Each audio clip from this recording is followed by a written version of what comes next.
ES Audio.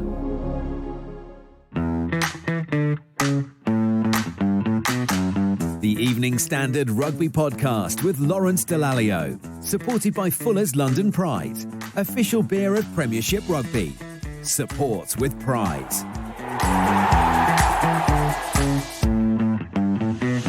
Hello and welcome to the Evening Standards Rugby Podcast, supported by Fuller's London Pride. I'm Lawrence Dallaglio and we are live here at the Stoop at Twickenham. Hello to our lovely audience here in the North Village.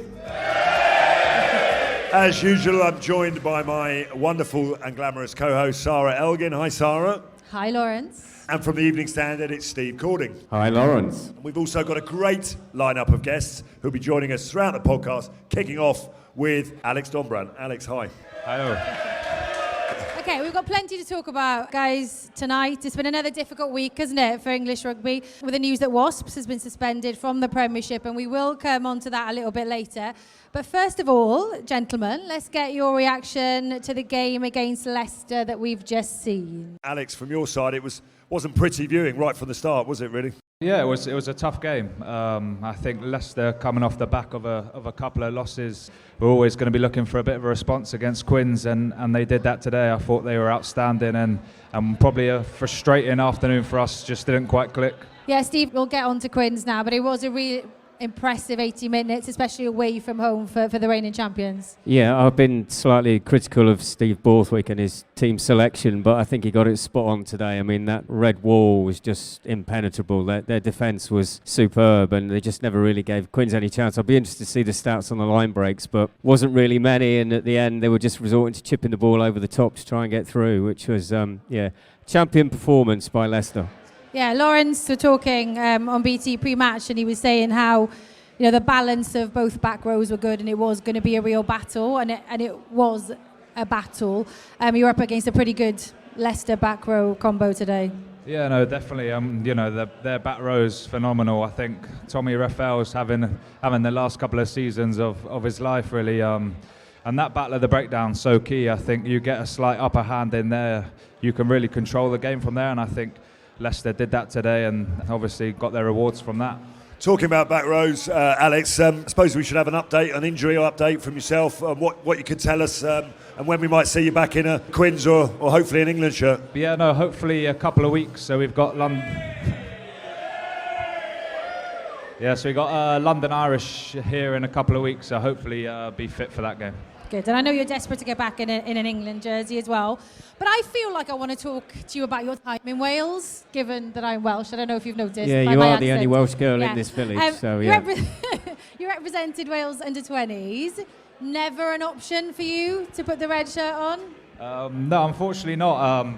I've got no Welsh in me. It was just so happened that I went to university in Wales, and that option came up. England under-20s didn't sort of give me that option, and Wales under-20s did, and I thought to be able to play international level, albeit at age grade, was something that could really help me in my development. Did you have to learn any Welsh before you played or not? Yeah, I can count to 5. Un, Dau, Tri, Pedwar, Pimp. Da iawn! Not bad. Da iawn, that is really impressive. How is that? What do you mean, how is that? No. Can you count to 5 in Welsh? No, you can't count to 5 in English. That's harsh. Alex, you haven't come through the academy. You didn't have that traditional route, as you've said. You went to university, so I guess a bit of a late developer in that sense in terms of rugby. Has it allowed you to approach the game or approach your club and international career slightly differently? I mean, because a lot of players, right from day one, they're in the academy and they're not really getting to maybe see the outside world in the same way as you have. Yeah, no, definitely. I've spoken about it before. I'm quite proud of the route I went down. Not the conventional route, if you like, but I think that's probably given me the freedom of playing and just enjoying my rugby. I think going from school to university and just enjoying playing with your mates and having that aspect of it has really helped me come into the professional game and just focus on enjoying it and having that sort of freedom, I guess, to sort of just go out and enjoy it, really. Life experience. Yeah, well, definitely You've had learned a few plenty of things. that. Well, listen, we talk about the need for team spirit within any group. Obviously, the boys won't be celebrating anything tonight because that's the way it goes. When you win, you have a good night out. Maybe when you lose, you certainly don't. But I mean, there is a togetherness here. It's a very special group. Can you give us an insight into some of the stuff you might do socially? I mean, it doesn't always involve alcohol. You could go out and have fun and games, or what is it you guys get up to? Something that we're really hot on at Quins is building those relationships off the pitch, and even just like every few weeks we have a coffee and we get some cakes come into the club, and we all it might sound like stupid, but we just sit down for half an hour, 45 minutes, everyone has a coffee, has a cake with each other, and just enjoys and just sort of catches up over the last couple of weeks. And just we feel that it's really important to invest in those relationships, and hopefully that helps on the pitch as well. Do you bake the cakes or do you buy the cakes? We have someone that specially bakes them for us. I mean, we have got an academy bake-off going on at the moment, and there's some flyers in that. So, Who's judging that? There's some of the physios are judging it, but it was bread week last week, and we had some mean focaccia come in. So yeah. Oh, that sounds nice. Alex, the England squad is announced tomorrow. We are all expecting you to be in that squad. I mean, obviously your priority at the moment is around your injury, and I guess getting yourself back and playing again. But it's been a while since you played for England as well. So assuming you're okay on the field against London Irish, assuming you're selected tomorrow, you've got to be looking forward to this autumn as well. Yeah, no, like you say, my first things first, get back on the pitch. But no, ultimately, that's where I want to be. That's where I want to be playing at international level. Unfortunately, I got injured just with my knee just before Australia. So, but no, ultimately, that's the goal for me, and hopefully I can be involved and sort of try and get that number 8 shot. Well, we can't wait to see you back out there. All the very best for the rest of the season, Alex. Before you go, our regular listeners would know that we like to recognise the performances of players who we think have been outstanding this weekend. Outstanding. Supported by Fuller's London Pride. Who would your outstanding player be? I think I watched the game Friday night, Sale versus London Irish, and I think Bevan Rod was outstanding. He got man of the match. I think his work around the breakdown and obviously the bread and butter of the scrum, I thought he was outstanding. So they're becoming a great team, Sale, and one to watch out this season. And Quins have got them next Sunday, so it'll be a big challenge for the boys. Bevan Rod's got 1 vote then, gents. Steve, where are you going with your outstanding player over the weekend? I think I'm going to go for Ollie Lawrence. Outstanding in terms of the way that he's reacted. He's only been Bath for 2 games. He got over half, I think, of Bath's metres made against Saracens, so I'm going with Ollie Lawrence. Okay, we'll save yours till later. Say nothing. Perfect. Alex Dombrandt, everyone. Thank you, Alex. Really appreciate that. Don't forget, you can also watch the full extended video podcast at londonpridebeer.co.uk. Please drink responsibly. Okay, before we welcome our next guest then, let's have a quick look at a couple of the other games this weekend. Lawrence, Alex Sanderson's men, they continued their winning streak. As Alex just mentioned there, Bevan Rod was man of the match, beating London Irish 37-14. What do you make of it? Yes, look, Sale have gone about their business very quietly. Alex Sanderson has taken his time, hasn't he, to get under the skin of what's going on up there. No Faf de Klerk. Faf has left town, and maybe, I don't know, there's a slight rebalancing of their squad, and he's doing really good things. Alex, obviously, as a Saracen, has come from that ethos. He firmly believes that if the players get together off the field and they have that real connection and that unity, then that helps them on the field. And I really feel with Sale, they're defensively a very strong side. They always have been with Mike Forshaw in charge. Always been very physical, but not giving away the yellow and red cards this season. And I think what they have done is they've added another layer to their attacking game. I think they're a much better attacking side now. So I really do believe that Sale, I know it's only 5 rounds, but they are the real deal. You beat Leicester, you start to put together some really, really impressive performances. Not an easy place to go. They're even getting a few more people through the turnstiles at the AJ Bell. So I'm very, very impressed with what Alex Sanderson's doing up at Sale. They need to teach their players how to take man of the match awards, don't they? I mean, Bevan Rod, I've never seen anybody so embarrassed. He was quite shy, man of the match. Well, that's quite sweet that he's... he should humble. probably get used to it because he's a really, really good player, and it wouldn't be any surprise to see him named in Eddie Jones's squad tomorrow when it's announced. Okay, so Saturday then, Steve, we're kind of used to seeing high-scoring, close games now in the Premiership this season, and it was that at Franklin's Gardens. Northampton just squeezing past Newcastle. Yeah, sadly, I predicted Alex Mitchell hat-trick. Didn't quite materialise, but I think Phil Dowson said at the end he'd like to see them win by at least more than a score, and 6 of their 7 games now have been decided by 7 points or less. But the one person I would like to talk about in that game is Mateo Carreras and his try. Has everybody seen that try yet on social media, Mateo Carreras? Yeah, it's been viewed now over 500,000 times, and I think that kind of action, it's credit to Premier Rugby that they're putting out these clips now, but clearly the skill that he showed to take that ball from inside his own 22 and to run that full length of the pitch, you just watch it over and over again. It is absolutely fantastic, and I think that's what Newcastle are going to give you every time you watch them. Absolutely. Okay, so Lawrence, one game that didn't take place this weekend was, of course, Exeter Wasps. Wasps, they were suspended from the Premiership this week. I'm sure you've all read the headlines. They look to be heading into administration imminently. Lawrence, aside from what's been happening with the business side of things, it's obviously the players, the staff and the fans who are in our thoughts at the moment. We all know you're very passionate about the club, and I know you've been really feeling it this weekend, haven't you? I have been, and to be honest with you, it's a very, very sad time at the minute for rugby and for Wasps and Worcester. Everyone is hurting, and I genuinely believe that, there's not a good outcome for anyone in this scenario.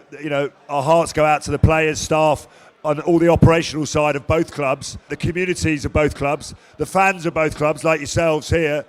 When 1 minute you've got rugby to watch, and then it's so much more than just a game of rugby. It's, we all know how rugby is part of our lives, really, and what it brings to us. So, there are opponents like Quins who will no longer be playing, the likes of Worcester and Wasps. So, no, there is no positive outcome, I hate to say it. And at the moment, we probably don't need to say any more than that, because the players, staff and everyone are still coming to terms with what is happening, still trying to process that. Will they be playing at Wasps and Worcester next season? Will they be playing rugby in a few weeks' time? Will they be able to find other clubs? I don't know. So I think we just leave it there, and let's see what happens in the coming days ahead. Yeah, sad, isn't it? And of course, we all hope that some positive steps can be taken by everyone involved in English rugby to get the game we all love back to where it deserves to be. Because it is that on the field of play at the moment, isn't it? It's just not that off it, I guess. Okay, back to the positives now, though, and time to welcome our next guest from Harlequins Women. It's back row player Emily Robinson. Emily, welcome to the podcast. Thank you for coming on. We'll find out a bit more about your own rugby journey in a moment, but first I want to turn our attentions to the Rugby World Cup that's going on down in New Zealand. Amazing amount of people tuning in across the TV, and the Red Roses obviously won their 27th consecutive game on Saturday. That's obviously, after a pretty emphatic opening match against Fiji, they then came up against the French team, and it was a pretty tough game for them. What are your thoughts on that performance and how things are going for the England team out there at the moment? I think they're obviously gone in to win, really. They're the favourites come into the competition. I think set piece is something that's setting them apart. I think with a player like Amy Cocaine, especially on line out, you're hitting back ball every time.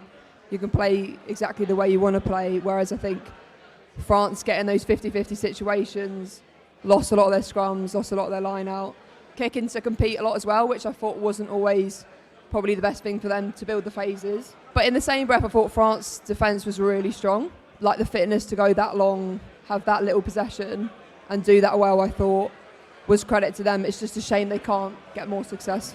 5 of your Quins teammates are out there now, am I right? Yeah. Have you spoken to them? I've been chatting to Lucy Packer quite a lot. Okay, so how is she's she? the 9. Yeah, she's good. She's absolutely loving it. They went dolphin watching this morning, which was cool. That is class. So I think they're getting a lot of out of rugby. Obviously, playing in the World Cup's unbelievable, but some really good out of rugby experiences as well. Listen, Emily, we want to understand your rugby journey. You started playing down at Hove Rugby Club from the age of 5. Yep. And you joined Quins here in 2017. Just talk to us a little bit about that initial journey from down on the south coast there. Yeah, so started playing at a really young age. So my dad was my brother's coach, went along with them, and then I played in the CAV, which is our academy, which I currently now coach. So I sort of gone full circle on that, but came in when I was 16, did that for 2 years. Then at 18, got invited into the senior squad, and I've been in the senior squad ever since. And who were the kind of inspirational players that would have inspired you, or the people that you watched growing up that really kind of made you think, actually, I'd love to do that, and I'd love to be playing international rugby or playing for club rugby like that? Yeah, I'd say my favourite player was probably Sebastian Chabal. Don't know if it was the hair, but absolutely brilliant player. He was my nemesis, actually. Yeah, you two didn't like each other very much, did you? I liked him. On the field of play. I just never played very well against him. Really? So he always got the better of me, actually, to be honest. Do you know what, though? It's interesting that you say Sebastian was your favourite player growing up, because what I love about this generation now, and I've got a daughter, she's 15, and I just love that in 10 years to come, you'll be asking, you know, girls that play rugby up here, who was your inspiration growing up? And they'll be saying you guys. And that's what I love about this generation, that they've got you guys to look up to, that they don't have to say men in the men's game. Yeah, I completely agree. I think when I was 10, 12, I didn't know any women's players. So, you know, I probably only took rugby seriously from sort of 14, 15 and thought I can actually play. But just to know who was in the women's team, I had no idea. So, like you said, the daughters of today can have people to look up to. I think that's important. It's brilliant, exciting. A lot of people won't know this. Your sister, is it Flo or? Flo, yep. Flo plays for the Exeter Chiefs. So when Quins are playing Exeter in the Premiership for you guys, what is that? A split loyalties in the household for your parents? My parents love that game. It's sort of circled on the calendar. There's been a lot of chat this week. We're playing Exeter on Sunday at Sandy Park. So my parents are staying down the night before. They'll be camped up, ready to go. I think they just want both of us to do well. I don't think they pick a team. They've not got a favourite child, is what you're saying, right? No. A try each will do, and a draw, I guess. Yeah, exactly. Emily, have I read it right that you're a trained carpenter? Is that correct? I am, yes, yeah. I've got a dodgy table at home. Could you come and sort the leg out? I get so many questions like that. Do you? So many questions, Oh dear, I've just lived up to reputation. Do you still do that now then, or not? Yeah, so I currently work 4 days a week. So I usually work mornings 7:30 to 12:30. And then I coach as well.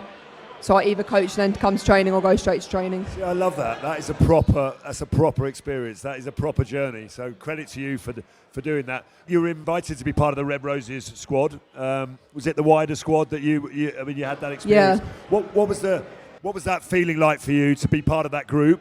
And has it left you wanting more? I guess it has, right? Yeah, definitely. I think I was probably overwhelmed. I think I was in camp for over a year and a half. Unfortunately, never got a cap, never got an opportunity to play.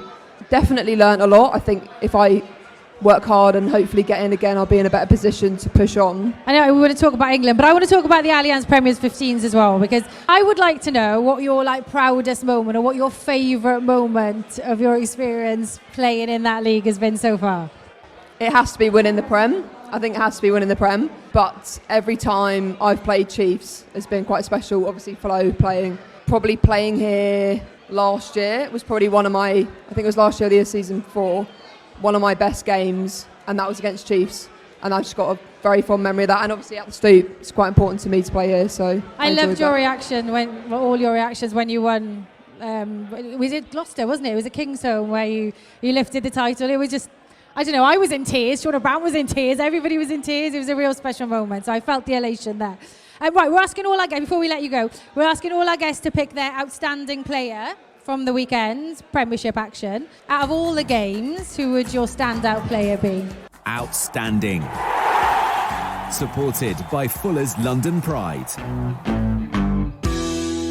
I think Jasper Wiese. I think he's just an absolute warrior, solid every game, so physical, seems to be built different. I think I'd go with him. Good choice. And okay, if we were to put you on the spot and say who was the outstanding player from the Women's World Cup, doesn't have to be an English player, could be a French player, I guess. Is there anyone that's really... She's not going to pick a French player, is she? Let's face it. No, I'm going to pick an English player. I think from the last game, France game, I'll pick Amy Cocaine. I think she's hard as nails. You know she's going to do her job. Someone you want to follow, just so consistent. And her, especially in the line out, you know, she just does something different for the team. So Amy Cocaine, I think. Brilliant. Emily, thank you so much for joining us. We wish you all the very best for the rest of the season. Emily Robinson, everyone. Thanks for having me. Thanks very much. Thank you very Amazing.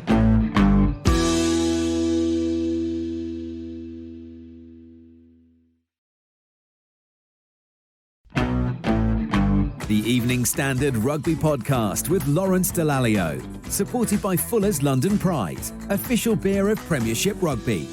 I think we are still waiting on Cadan Murley. who will be joining us very How long shortly. does it take to have a shower? Well, you know what the backs are like. They take a little bit longer, to be honest with you. But he actually, I thought, was outstanding He today. was good, wasn't he, today? And fingers crossed he gets selected in Eddie Jones's squad tomorrow. He's got every chance, I think. Have any of you guys got questions you'd like to ask Lawrence?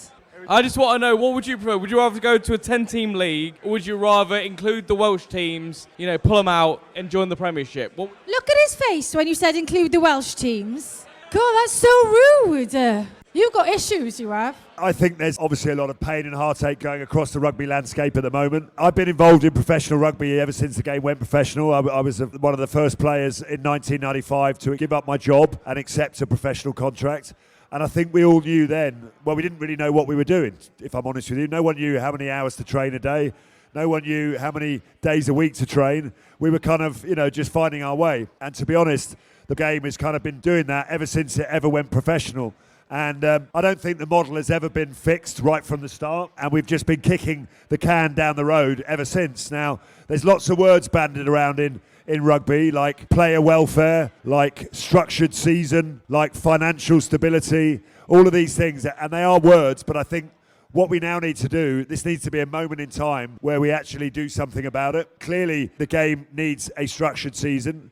Clearly, players need to be looked after. We need to hear the voice of the players as much as that. There needs to be a coming together of the RFU and PRL, and there needs to clearly be financial transparency across the league. So all of these things are easy to say, but I think we now need to do something about it, and genuinely do something about it, because otherwise I'm not sure what rugby union at club level is going to look like in 12 months' time. This is a watershed moment for the game, isn't it? Without doubt. I mean, we are very close. I think if we say it loud enough, they might hear us. But do you think the RFU should do more to help out the club game? Well, listen, I think first and foremost, one has to look at the England rugby team and work out whether the structure and shape of the season is, suits club and the professional game. It's always club v country, isn't it?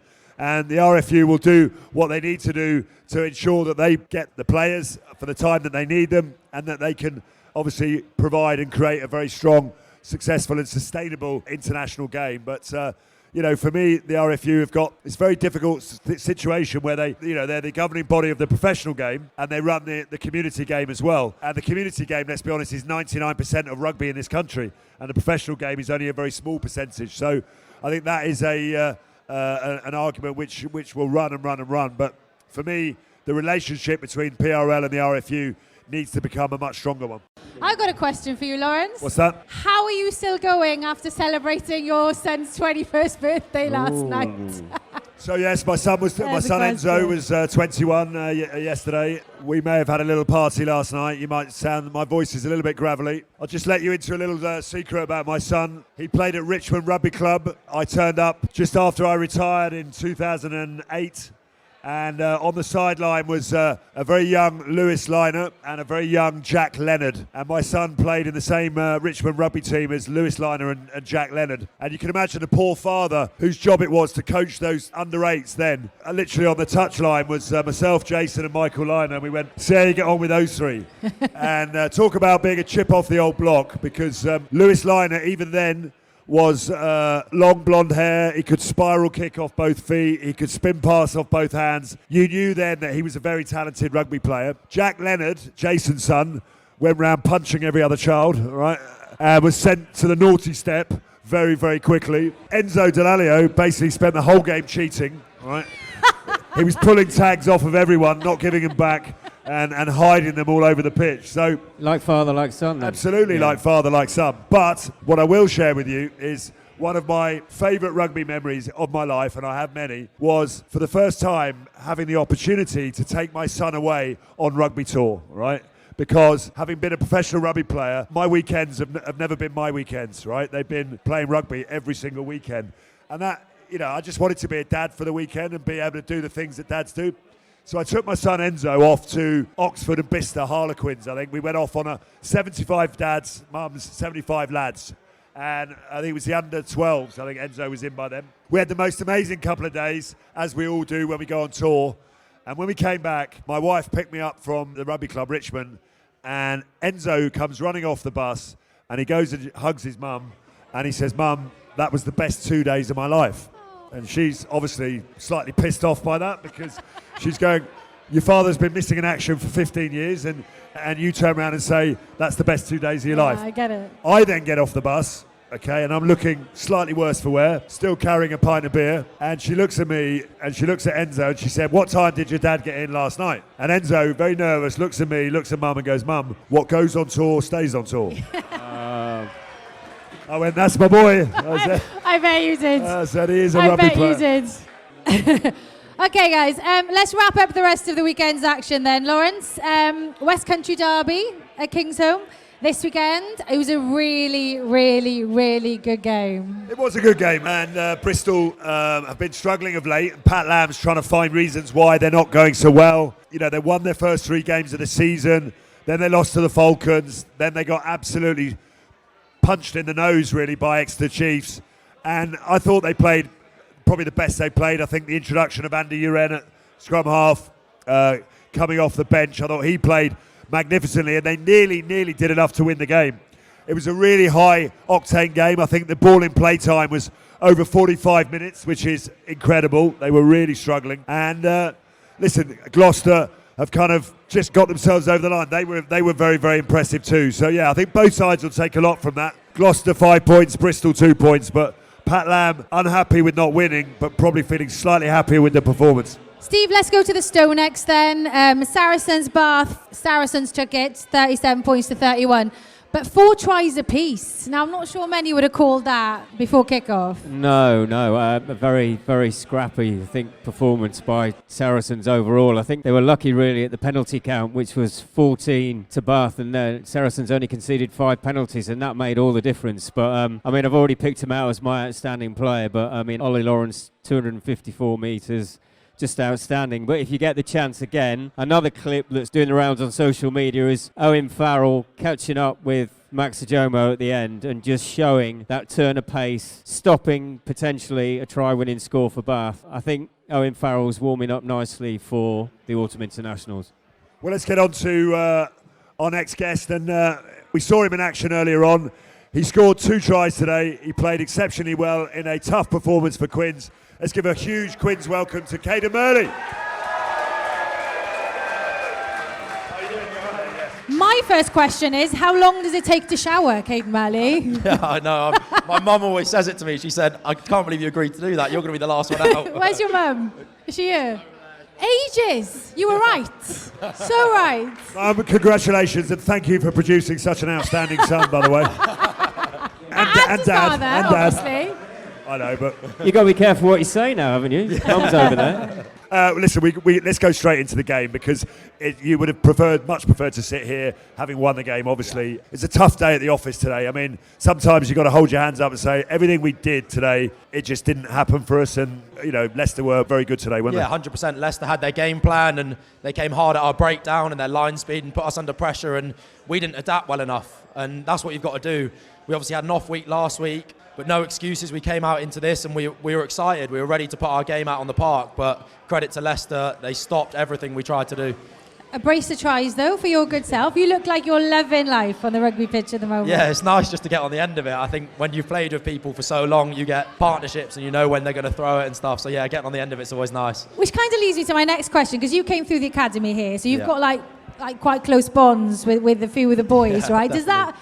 Does that make it kind of easier? Does that make your job easier in the field of play when you do know so much about them on and off the field? I think the best thing is it makes just playing fun, firstly, and secondly, when things aren't going right, you can have those honest conversations because you've got that friendship and those relationships in behind, and nothing's personal. We can speak to each other and give each other feedback, negative or positive, and people can take it on board a lot easier. So I think that's the best thing. We've got such a big squad of people coming through the academy, and we're all pretty young still. I think people forget that. You look at our back line, the likes of Marcus, March, me, Luke Northmore, we're still pretty young. So that's so depressing, isn't it? When you have a performance like that, what's the typical week next week? Will you guys, obviously you need to rest and recover, and the bodies will be very, very sore because it was a tough game. Do you have the analysis tomorrow? Will it be on Monday morning, and you sit down and have those honest conversations and go, this is what we could have done better, this is what we will have to do next time? So all the clips will be sent out by tomorrow. Everyone will look over their individual game. We'll have a day off tomorrow, just recovering. Come in on Tuesday and all our analysis will be done then. You'll have your one-on-one with the coaches. You'll meet in your group. So back three, you'll have a group. the attack drivers, the scrum drivers, they'll talk about their stuff and they'll have their own individual reviews like in those groups. So yeah, it's a tough pill to swallow obviously there, but there's lots of learnings because Sale will come again next week exactly the same as Leicester did. Will there be some analysis at home tonight when you get back with Marcus Smith, who still share a place with him, do you? He's actually just moved out. He's moved out? He's just moved out. Literally on Monday he moved out. So you got rid of him? He's bought his mansion and he's left me to it. So yeah, it's just me in the house. That's my next question. How big is Marcus Smith's house? Yeah, I haven't actually been. Who's been doing all the cooking in your place then? We're pretty good at mixing it up, to be fair, but I'd say I do most of it, and he usually washes He'll be up. straight on the phone, coming back round again. Exactly. Brilliant. Any phone calls from Eddie Jones yet ahead of tomorrow? Yeah, I've had a few chats. Have and I've you? had a few texts. So yeah, I've got things to work on and going to keep working on them and hopefully push towards it because that's the end goal. Exciting. Yeah, as well. Listen, I mean, in a losing side, you got on the score sheet twice. I mean, your own form, you must be pleased with your own form. I mean, I know we don't like to talk, aren't I playing well, but the reality is you are playing well. We can say that, and you are. You're scoring tries. You're in a side that gives you the freedom to really express yourself. Yeah, exactly, and that's the best thing about Quins. We always stick to our DNA in every game, and obviously as a winger it's pretty exciting because you get the ball a lot more than other teams, and yeah, getting on the score sheet's always nice, and yeah, having this nice run of form, I'm enjoying it. I'm actually glad that your dad is here because we had Mike Brown on the podcast earlier in the season, and I actually was a bit worried that you might be his love child because he talks so fondly about you in everything that you do.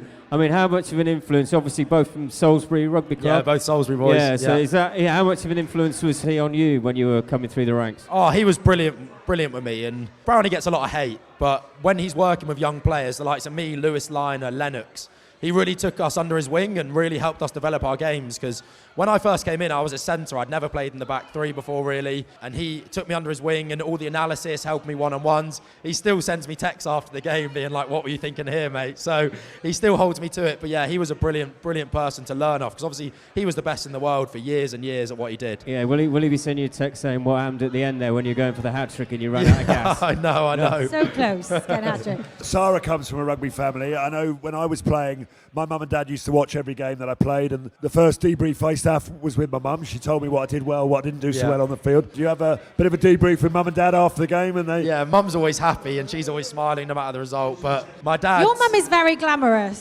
She's very glam. Yeah. And then my dad's definitely the one I go to. He'll send me a long message after the game and I'll read it and take his advice. He was my coach from when I was about 3 all the way up until I was 18 at school, so he's been with me the whole way and obviously knows when I've had a good game or not. I get really emotional when people say that.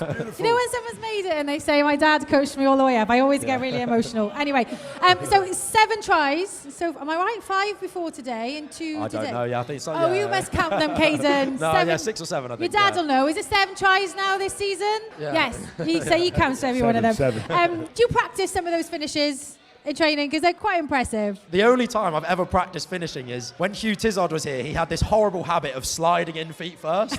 So we tried to coach him out of that habit. So we did a few little finishes there. But no, it's one of those things like last week or the last game against Northampton, when I scored that, I had no clue if I'd finished that or not. I kind of sat up, I didn't know if I was in touch or whatever. It just comes instinctively, I think. Before we let you go, Caden, we do this feature on the podcast, Outstanding Player of the Weekend's Premiership Action. Outstanding. Supported by Fuller's London Pride.